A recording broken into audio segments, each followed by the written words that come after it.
اگر مجھے شریعت منع نہ کرتی، حضور پابند نہ کرتے، تو میں کعبے کا طواف نہ کرتا، تیری قبر کا طواف کرتا۔ فاطمہ تو نے 29 سال میں وہ انقلاب برپا کیا، امت پر وہ رحمت کی۔ علی کے گھر کی ہیں عزت، علی سے سنتے ہیں۔ نبی کے گھر کی ہیں عزت، نبی سے سنتے ہیں۔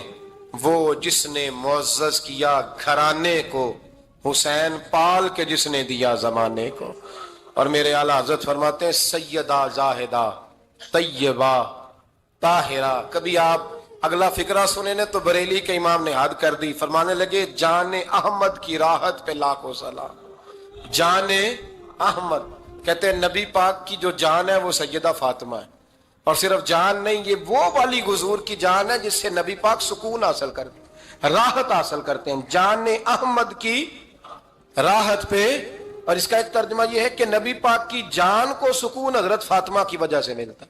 جان احمد کی راحت پہ لاکھوں سلام۔ اور حضرت حسنین کریمین کا ذکر کرتے ہوئے فرماتے ہیں آب تطہیر سے جس میں پودے جمے۔ حضرت فاطمہ کے بارے میں کچھ روایتوں میں یہ آتا ہے کہ عورتوں کی طرح انہیں حیض نفاس نہیں آتا تھا، اللہ نے پاک پیدا فرمایا، اور مولا علی تو پہلے ہی پاک ہے۔ تو فرماتے ہیں یہ جو بچے ہوئے نا، یہ آب تطہیر سے جس میں پودے جمے۔ یہ بریلی کے امام کی محبت ہے سیدہ فاطمہ سے اور حسنین کریمین سے۔ کیا انداز ہے، کہنے لگے آب تطہیر سے جس میں پودے جمے، اس ریاض نجابت پہ لاکھوں سلام۔ اس ریاض، پتہ نہیں کہاں بیٹھ کے لوگ اہل بیت کی شان بیان کرتے ہیں، اہل بیت کی شان سننی ہے تو بریلی کے امام سے سنو۔ اس ریاض نجابت پہ کہتے ہیں حضرت فاطمہ صرف پاک نہیں، پاکیزگی کا پورا باغ ہے، پورا، یعنی ان کی چھاؤں بھی پاک ہے، ان کا سایہ بھی، ان کا پھل بھی، ان کی ٹہنیاں بھی، بولے تو صحیح یار، ان کی ٹہنیاں بھی، ان کی زمین بھی۔ اس ریاض نجابت پہ لاکھوں سلام، اس ریاض نجابت پہ لاکھوں سلام۔ سیدہ زاہدہ طیبہ طاہرہ، جان احمد کی راحت پہ۔ اے اللہ، رمضان کا جمعہ ہے، بڑے سارے لوگ موجود ہیں، ہم تیری بارگاہ میں التجا کرتے ہیں، اے عرش و فرش کے مالک، پاک رسول کی پاک بیٹی کا صدقہ امت کی ہر بیٹی پہ رحم فرما۔ آخر دعوانا الہام جامع ہے تیرا، قرآن امامہ ہے تیرا، منبر تیرا عرش بری، یا رحمت للعالمین۔